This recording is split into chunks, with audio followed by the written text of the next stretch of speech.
ఓం నమో వెంకటేశాయ. జ్యోతిషరత్నాకరం ఛానల్కి స్వాగతం. ఈ వీడియోలో ఒక జాతకంలో వైవాహిక సమస్యలు ఉంటాయా లేదా, విడాకులు అనేది అవుతాయా లేదా, అమ్మాయికి కావచ్చు అబ్బాయికి కావచ్చు, ఒకవేళ విడాకులు కనుక ఉన్నట్టయితే అవి సూచించేటువంటి ఇండికేషన్స్ ఏంటి, గుణమేళనం చేయడం ద్వారా కావచ్చు, పరిహారాలు చేయడం ద్వారా విడాకులు క్యాన్సిల్ అవుతాయా, ఇలాంటి విషయాలు కొన్ని తెలియచేస్తాను. ప్రస్తుతం ఉన్నటువంటి సమాజంలో కనుక చూసినట్టయితే విడాకుల సమస్య అనేది ఎక్కువగా ఉంది. మ్యారేజ్ ప్రాబ్లమ్స్ అన్నింటిలోకి కూడా ఇది కూడా చాలా ఎక్కువగా వినపడుతున్నటువంటి ప్రాబ్లం డైవర్స్ అనేది.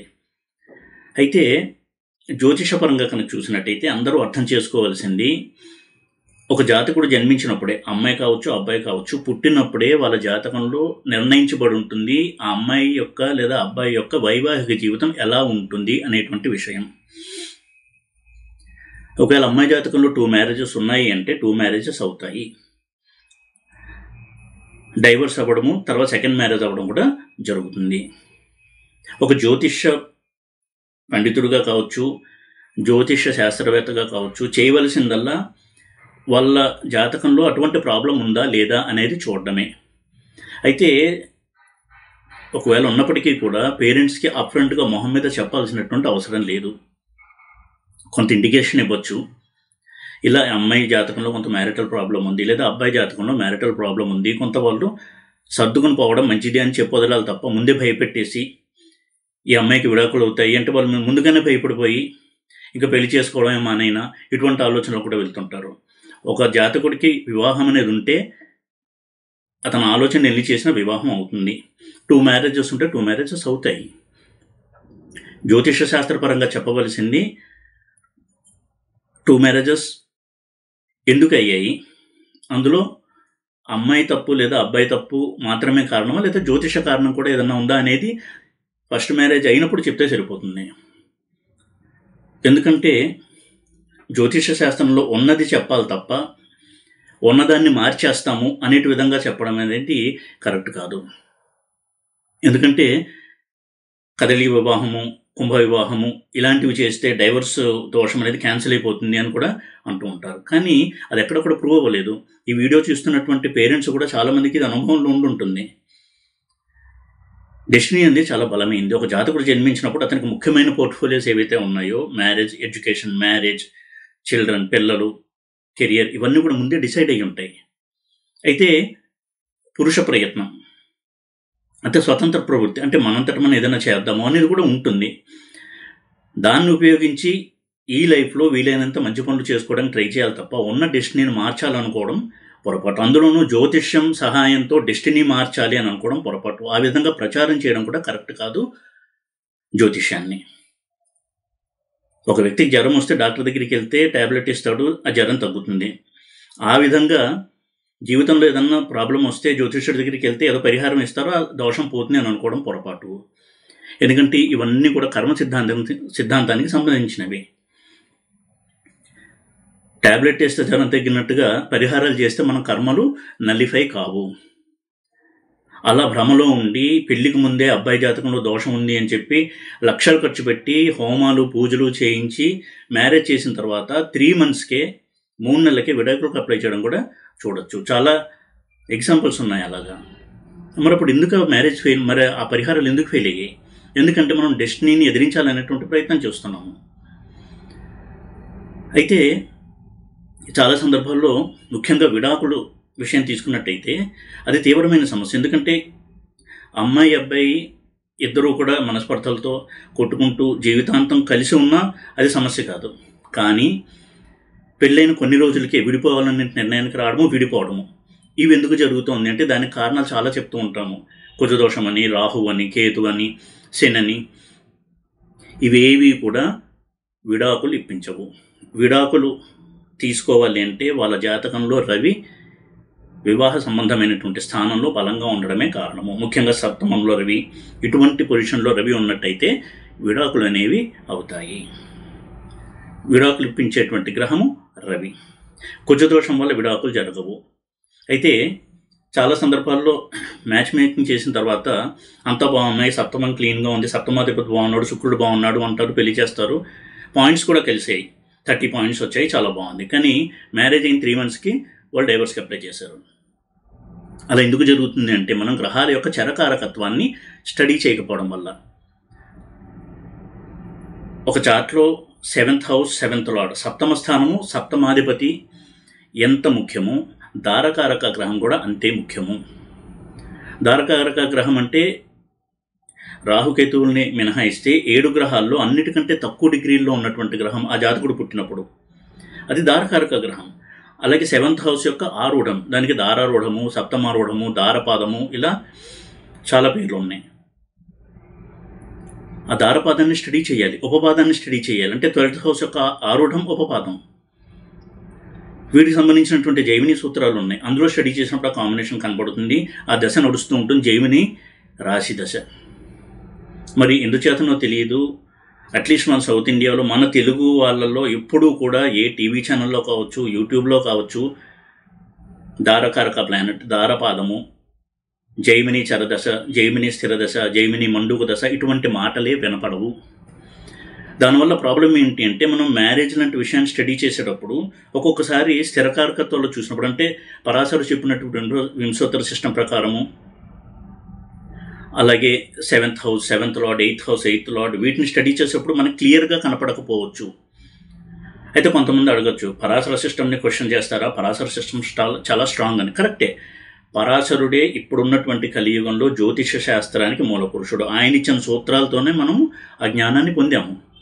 కానీ కొన్ని దాడుల్లో, పరాయ మతాల దాడుల్లో చాలా సూత్రాలు మనం కోల్పోయాము. అదొక కారణం అయి ఉండొచ్చు. దాని ద్వారా చూసినప్పుడు మనకి అంతుపట్టదు ఎందుకు ఈ మ్యారేజ్ అనేది ఫెయిల్ అయిందని. అటువంటిప్పుడు జైమిని సిస్టంలో కూడా స్టడీ చేయాలి, అసలు రెండిట్లోనూ స్టడీ చేయాలి. ప్రతి గ్రహానికి కూడా స్థిరకారకత్వం ఉంటుంది, చరకారకత్వం ఉంటుంది. ఉదాహరణకి మేషలగ్నానికి శుక్రుడు సప్తమాధిపతి, వివాహానికి సంబంధించినటువంటి స్థానాధిపతి. అయితే ఒక మేషలగ్న జాతకుడికి శని దారకారకుడు కావచ్చు, కాబట్టి శనిని కూడా స్టడీ చేయాలి మ్యారేజ్ అనాలిసిస్ చేసేటప్పుడు. ఈ రెండిట్లోనూ స్టడీ చేసినప్పుడు క్లియర్గా మనకి తెలుస్తుంది ప్రాబ్లం ఉందా లేదా అని. అంటే పరాశరలో సిస్టంలో ప్రాబ్లం ఉంటే జైమిని సిస్టంలో కూడా ప్రాబ్లం ఉండి తీరుతుంది అని అనుకోవడం పొరపాటు. ఒక్కోసారి పరాశర సిస్టంలో మనకి క్లియర్గా కనపడకపోవచ్చు, ఇందాక చెప్పిన కారణం వలన. అప్పుడు జైమిని సిస్టమ్ మనకి సూచిస్తుంది, ఇదిగో ఈ ప్రాబ్లం ఉంది, ఈ అమ్మాయికి లేదా ఈ అబ్బాయికి 2 మ్యారేజెస్ ఉన్నాయని స్పష్టంగా తెలియచేస్తుంది. మెంటల్గా ప్రిపేర్ అవడమే పెద్ద రెమెడీ. అయితే ఒక అమ్మాయి కావచ్చు, అబ్బాయి కావచ్చు, మ్యారేజ్ ఫెయిల్ అయిన తర్వాత సెకండ్ మ్యారేజ్ ఎలా ఉంటుంది అనేది చాలా భయంగా ఉంటుంది వాళ్ళ పేరెంట్స్కి కూడా.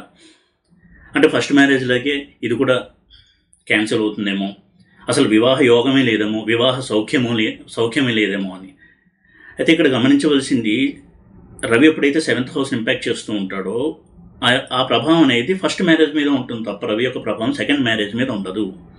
అందుకే చాలా సందర్భాల్లో మ్యాక్సిమం కొన్ని ఎక్సెప్షనల్ కేసెస్, అంటే 3 మ్యారేజెస్ 4 మ్యారేజెస్ అయ్యే కాంబినేషన్స్ ఉన్న జాతకాలు మినహాయిస్తే రవి వల్ల ఎప్పుడైతే డైవర్స్ అవుతుందో సెకండ్ మ్యారేజ్ జరుగుతుంది, అది చాలా సక్సెస్ఫుల్గా ఉంటుంది, అది హ్యాపీ మ్యారీడ్ లైఫ్ అయి ఉంటుంది. ఎందుకంటే రవి సెపరేటివ్ ప్లానెట్, విడదీసే ప్లానెట్ రవి. రవి ఈగోకి ప్రతీక.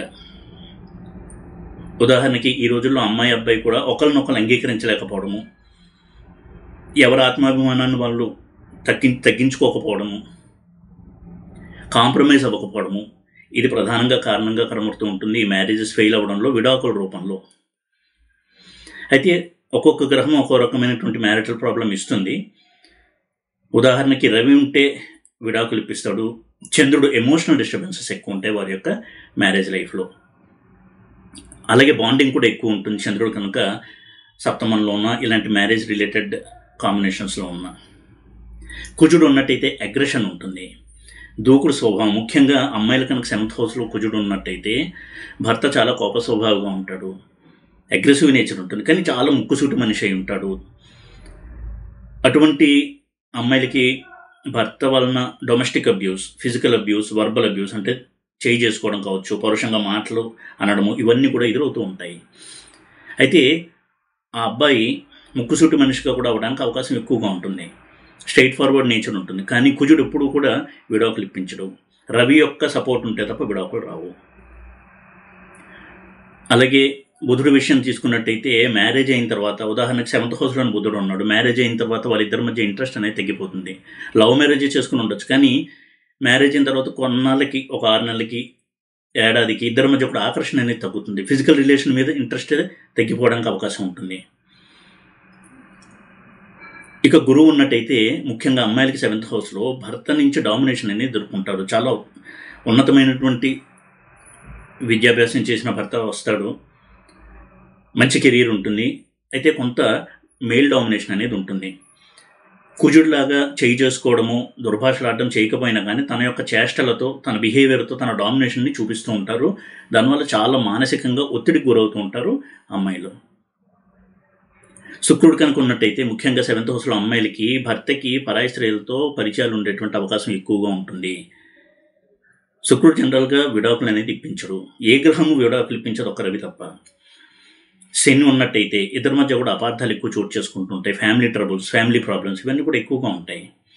చాలా సందర్భాల్లో వింటూ ఉంటాము, అమ్మాయి విషయంలో అత్తగారి ఇంటర్ఫియరెన్స్ ఎక్కువ ఉండడం వలన మ్యారేజెస్ చాలా ప్రాబ్లమేటిక్గా అవుతున్నాయి, డైవర్స్ కూడా వెళ్తున్నాయి. ఎందుకంటే ఈ బుధుడు, శుక్రుడు, ఈ ప్లానెట్స్ కనుక వివాహానికి సంబంధించినటువంటి గ్రహాల మీద, స్థానాల మీద ప్రభావం చూపించినప్పుడు అత్తగారి వలన, ఆడపడుచుల వలన అమ్మాయికి ప్రాబ్లమ్స్ ఎక్కువగా ఉండడానికి అవకాశం ఉంటుంది. వాళ్ళ ఇంటర్ఫీరెన్స్ వల్ల వీరిద్దరి మధ్య కూడా ఎన్నో ప్రాబ్లమ్స్ అనేవి క్రియేట్ అవుతుంటాయి. ఈ విధంగా ప్రతి గ్రహం కూడా వైవాహిక సమస్యల్ని ఇవ్వగలదు. అలాగే రాహుకేతువులు కూడా, రాహు ఉన్నట్టయితే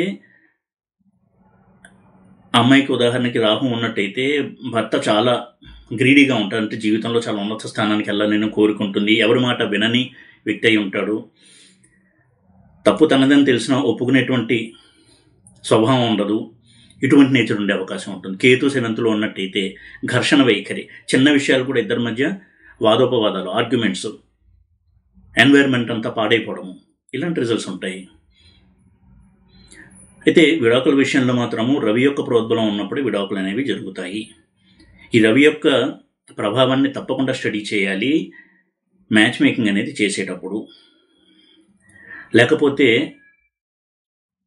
అంతా బాగుందనుకుని, పాయింట్స్ కూడా బాగా వచ్చాయి, షష్టాష్టకాలు లేవు, ఇంకా వేరేవన్నీ కూడా బాగున్నాయి, మ్యారేజ్ చేసిన రవి కనుక డైవర్స్ కాంబినేషన్లో ఉన్నట్టయితే డైవర్స్ అయి తీరుతుంది. అయితే వాళ్ళు ఎక్కువగా ఒక్కొక్కసారి ఒక ఆస్ట్రాలజర్ దగ్గరికి వచ్చినప్పుడు అంతకుముందే 3-4 ఆస్ట్రాలజర్ని కన్సల్ట్ అయి ఉంటారు. సరే, ఈ ఆస్ట్రాలజర్ ఏం చెప్తారో అని అడగడానికి వస్తుంటారు. వాళ్ళు ఆల్రెడీ మెంటల్గా ప్రిపేర్ అయి ఉంటారు ప్రాబ్లమాటిక్ మ్యారేజ్ ఉందని. అప్పుడు కూడా కొంత క్లూ ఇవ్వడమే మంచిది తప్ప, ఈ అబ్బాయికి విడాకులు అయిపోతాయండి, లేదా అమ్మాయికి విడాకులు అయిపోతాయి, పెళ్లి పటాకులు అయిపోతుంది, రెండో పెళ్ళి అవుతుంది అని చెప్తే వాళ్ళు మానసికంగా ఎంత కృంగిపోతారు అనేది ఆలోచించాలి. అదేవిధంగా, ఏమంటే ఈ అబ్బాయికి డైవర్స్ కాంబినేషన్ ఉంది, కానీ ఈ పరిహారం చేయండి, నేను చేయించేస్తాను, డైవర్స్ క్యాన్సిల్ అయిపోతుంది అని అనడం కూడా చాలా చాలా పొరపాటు. అది జ్యోతిష శాస్త్రాన్ని ఆ విధంగా మనం మనకు అనుకూలంగా మలుచుకోకూడదు. జ్యోతిష శాస్త్రం అనేది ఉన్నది చెప్పడం వరకే సూచిస్తాం తప్ప సత్యాన్ని చెప్పాలి. ఒకవేళ ఆ సత్యం చేదుగా ఉంటే చెప్పకపోయినా పర్వాలేదు, కొంత క్లూ ఇచ్చి వదిలేయచ్చు, అంతే తప్ప విధిని మారుస్తాము, డైవర్స్ క్యాన్సిల్ చేసేస్తాము అని అనడం పొరపాటు. ఎందుకంటే ఒకవేళ డైవర్స్ కాంబినేషన్ లేకపోయినా డైవర్స్ ఉందనుకుని పరిహారాలు చేయిస్తారు, వారికి డైవర్స్ అవ్వదు, దాని అర్థము డైవర్స్ని క్యాన్సిల్ చేసినట్టు కాదు. ఎన్నో కేస్ స్టడీస్ చూడడం జరిగింది. డైవర్స్కి రవి యొక్క ప్రభావం ఉన్నప్పుడు కంపల్సరీ వారు ఎంత మంచి వ్యక్తులైనా, అమ్మాయి అబ్బాయి ఇద్దరు కూడా చాలా మంచి వ్యక్తులై ఉంటారు, ఇండివిజువల్గా, వ్యక్తిగతంగా మంచి చదువు, మంచి ఉద్యోగము, మంచి ప్రవర్తన, కానీ ఇద్దరు కలిసినప్పుడు వాళ్ళిద్దరి మధ్య వర్కౌట్ అవ్వదు. డామినేషన్ కావచ్చు, ఈగోస్ కావచ్చు, సెల్ఫ్ రెస్పెక్ట్, వీటి వలన ఇద్దరు కలిసి ఉండలేము అనేటువంటి డెసిషన్కి వచ్చేస్తున్నారు. రవి కుజులు కనుక కలిసి ఉన్నట్టయితే కొన్ని సందర్భాల్లో భర్త నుంచి ఎక్కువగా ఫిజికల్ అబ్యూస్, అంటే అమ్మాయి మీద చేయి చేసుకోవడం, ఇలాంటివి ఎదుర్కొని వాటిని ఇంకా టాలరేట్ చేయలేక నేను విడిపోదాం అనుకునేటువంటి అమ్మాయిలు ఉన్నారు. ఎలా విడిపోయినా కానీ రవి ఉన్నప్పుడే ఆ డైవర్స్ అవుతుంది. ఇక రవి ఏ గ్రహంతో కలిస్తే ఏ కారణం వల్ల డైవర్స్ అవుతుంది అనేది కూడా మనం స్టడీ చేయాలి. రవి కుజులు ఉంటే ఈ డామినేషన్, చేయి చేసుకోవడం, వీడి వలన ఘర్షణ ఎక్కువ ఉంటుంది. రవి శుక్రులు కనుక ఉన్నట్టయితే డబ్బాశ, డబ్బు కోసము, అలాగే పరస్త్రీలతో పరిచయాలు, ఇవి కారణమవుతూ ఉంటాయి విడాకులకి. ఒక్కొక్క గ్రహము రవితో కలిసినప్పుడు ఒక్కో రకమైనటువంటి కారణాన్ని ఇస్తుంది విడిపోవడానికి. కాబట్టి మ్యాచ్ మేకింగ్ చేసేటప్పుడు పేరెంట్స్గా మానవ ప్రయత్నంగా ఆ అమ్మాయికి ఈ అబ్బాయి జాతకం ఎంతవరకు సరిపోతుంది అని చూడడం అనేది తప్పులేదు. అదేవిధంగా మ్యాచ్ మేకింగ్ చేసేటప్పుడు అన్నిటికంటే ముఖ్యంగా చూడవలసింది వాళ్ళ మనస్తత్వాలు ఎంతవరకు మ్యాచ్ అవుతాయి. ఎందుకంటే పాయింట్స్ 30 పాయింట్స్ రావచ్చు, ఫస్ట్గా లేకపోవచ్చు, కానీ ఇద్దరి యొక్క స్వభావం కనుక భిన్నంగా ఉండుంటే ఇద్దరికి మ్యారేజ్ చేసినా కానీ వాళ్ళ లైఫ్లో ఎప్పుడూ కూడా ఈ అసంతృప్తి అనేది కొనసాగుతూ ఉంటుంది. అయితే ఇక్కడ కూడా గుర్తుపెట్టుకోవాల్సింది, ఒక అమ్మాయికి ఎటువంటి భర్త వస్తాడు, ఒక అబ్బాయికి ఎటువంటి భార్య వస్తుంది అని నిర్ణయించబడి ఉంటుంది. ఉదాహరణకు ఒక అమ్మాయికి డైవర్స్ కాంబినేషన్స్ ఉన్నాయి, ఆ డైవర్స్ కాంబినేషన్ ఉన్న అబ్బాయే వస్తాడు. వాళ్ళకి వేరే చార్ట్స్ అసలు వాళ్ళ పరిధిలోకి రావు కూడా, ఒకవేళ వచ్చినది కుదరదు. ఇది ఎవరికి వాళ్ళు చెక్ చేసుకోవచ్చు, చాలామందికి అలా జరిగింది కూడా. కాబట్టి డైవర్స్ ఉంటే దానికి కారణము డెస్టినీ, ప్రారంధం అనేది సరైనటువంటి ఆన్సర్గా తీసుకుని మరీ కృంగిపోకుండా, తప్పుల జోలికి వెళ్లకుండా, నిందారోపణలు చేయడము, మానసికంగా కృంగిపోవడము, వీటి జోలికి వెళ్లకుండా డెస్టినీని యాక్సెప్ట్ చేసి సెకండ్ మ్యారేజ్కి వెళ్ళడమే కరెక్టు.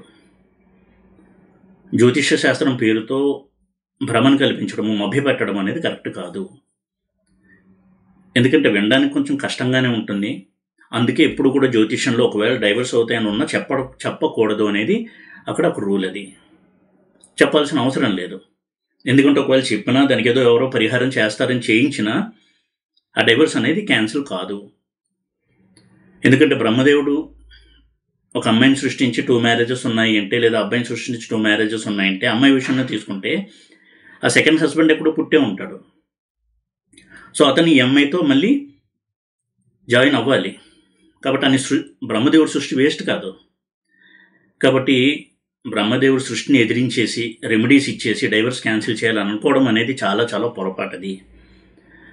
అయినా ఈ రోజుల్లో డైవర్స్ అనేది కూడా చాలా ఎక్కువగా ఉంటుంది. దానికి కొంతవరకు మెంటల్గా ప్రిపేర్ అయి ఉండడము ఒక మంచి రెమెడీ. అయితే కారణం ఎన్ని చెప్పినప్పటికీ కూడా వాళ్ళ జాతకంలో ఉంది కాబట్టి జరిగింది అనేది అసలైన కారణం. డెస్టినీ అనేది కరెక్ట్ రీజన్. ఒక వ్యక్తి జన్మించినప్పుడే మనం చెప్పొచ్చు అతనికి 2 మ్యారేజెస్ ఉన్నాయా లేదా అని. మ్యాచ్ మేకింగ్ టైంలో మనం ఒక చార్ట్ తీసుకొచ్చి ఈ అమ్మాయి అబ్బాయి చార్ట్ మ్యాచ్ అవుతున్నాయి, చాలా బాగుంటుంది అని చెప్తున్నాము, మనమే పెళ్లి చేస్తున్నాము అని అనుకోవడము చాలా చాలా అమాయకత్వం. అది ఈ విధంగా ఒకవేళ 2 మ్యారేజెస్ కనుక ఉన్నట్టయితే దానికి ఎక్కువగా కృంగిపోకుండా ఆ జరిగినటువంటి ఒక దుర్ఘటనని మర్చిపోయి సెకండ్ మ్యారేజ్లోకి వెళ్ళి కొత్త లైఫ్ స్టార్ట్ చేయడమే కరెక్ట్. ఎందుకంటే వాళ్ళ డెస్టినీలో అలాగే రాసుంది అని అర్థం చేసుకోవాలి. ఈ విధంగా విడాకుల గురించి కూడా ఒక స్పష్టత తెచ్చుకోవడము, దానికి మూల కారణము మన ప్రారంభ కర్మే అని అంగీకరించడము అనేది చాలా గొప్ప రెమెడీ. కాబట్టి ఇలాంటి విషయాలు కొన్ని చెప్దాము విడాకుల గురించి, ఎందుకంటే అది ఎక్కువగా ఉన్నటువంటి ప్రాబ్లం ఈ రోజుల్లో అనే ఉద్దేశంతో ఈ వీడియో చేశాను. ఈ వీడియో కనుక మీకు నచ్చినట్టయితే లైక్ చేసి, షేర్ చేసి, సబ్స్క్రైబ్ చేయండి. ఓం నమో వెంకటేశాయ.